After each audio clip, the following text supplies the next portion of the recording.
Fiumi e storia, le foci agrigentine tra archeologia e ambiente, ipotesi di sviluppo turistico. È il titolo del meeting svoltosi stamane al palazzo dell'ex provincia di Agrigento, organizzato dal settore promozione turistica del libero consorzio comunale della Città dei Templi.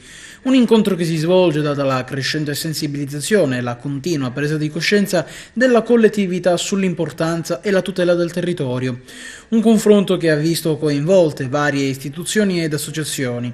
I fiumi possono e devono essere una risorsa, si è detto, un vero e proprio fulcro attrattivo e bisogna far sì che diventino il perno intorno al quale far ruotare e rilanciare la ripresa economica della città, sia da un punto di vista turistico sia da un punto di vista economico. Emerse nel corso della discussione molte idee e molti suggerimenti, si è parlato di bonificazioni, insomma tanti spunti per una città dalle mille sfaccettature. Queste foci sono state l'inizio della nostra civiltà, quindi abbiamo pensato nel nostro settore, insieme al nostro commissario, che queste realtà potrebbero essere rivalutate sotto il profilo turistico se ci sono delle progettualità forti che leghino l'aspetto ambientale con l'aspetto archeologico e storico.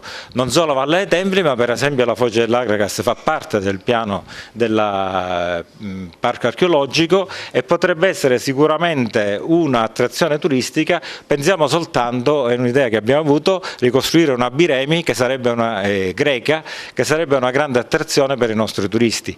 Mantenere i nostri turisti anche un pomeriggio in più significa un'ospitalità in più nelle nostre strutture ricettive, un'ospitalità in più nei nostri ristoranti e quindi un arricchimento della nostra economia, ma soprattutto significa anche riscoprire le origini della nostra civiltà.